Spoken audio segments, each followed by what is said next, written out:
Alright, here we're making a movie. This is the old table style that I keep telling people they need to go through. This works out good in this situation. I brought my splitter down from north because we want to split up the stuff a little bit smaller.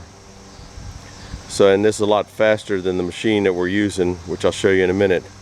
If you put the wood here on the table down in small pieces and then shove it over to the splitter, you have a lot more control of it. You don't have to pick it up because the machine's going to pick it up, which you'll see that in the next video. I'm going to split it up in videos. I'd edit it and make it one. Don't know how to do that. This is a splitter made back in 1971 or 72. And it looks pretty barbaric, but back 50 years ago, hydraulics were, I don't know, they were new to me because heck, I was only about 20 then. 30, I don't know how old I was.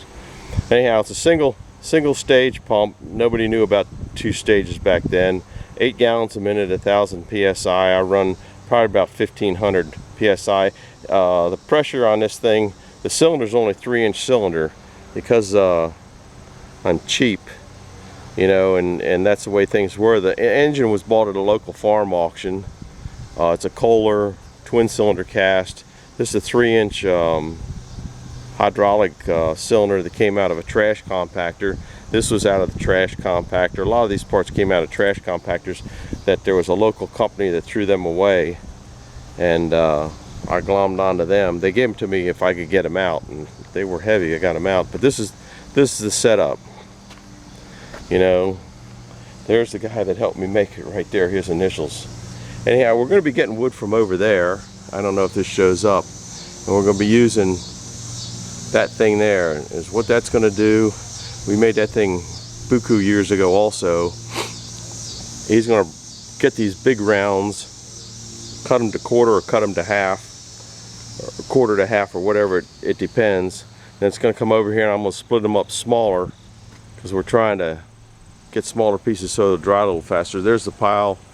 We worked on that the other day for, I don't know, we got between 3, maybe 4 hours in that pile. I'm not sure. This is something he picked up at a local farmer, had it, wanted to get rid of it. $1,000. It's the way to go. You can't beat the price. Had to put a little oil in the machine.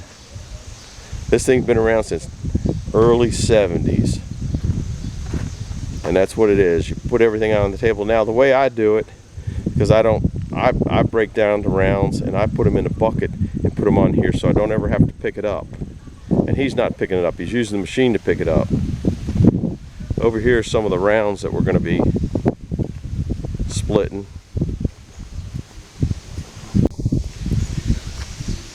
And got the rounds like that. This one here, that thing's probably 30 inches in diameter. That's white oak.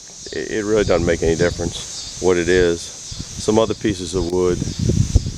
And what he's going to do is break them down to a manageable weight size. He'll put them on the table, he'll slide them down to me where I'm at my house. Those are what we call chunks and hunks. But he'll slide it down to me so I don't even have to use a pick-a-rone to pull them over to me. Here's the splitter we made. What did we make this thing, about 5-6 years ago? It's been a long time. And you aren't going to get a better operator. He's going to put them right to me, hopefully not crash. This is kind of the overview. That elevator's, what, 40-foot elevator? Oh, you're listening to tunes. 40-foot elevator. That stack right now is probably 10, 11 feet tall. So we're going to get up and get going. After we get going, I'll go ahead and try to video that. I'm going to set this thing on the tripod that I just got. That's enough for this one. Oh, another thing that's nice about it, if you have a log lift, if you think about it, if you're using a log lift, you got to roll that log over, you got to raise it up, you're going around this side of the machine, that side of the machine, and the next thing you know, you've chewed up all your time.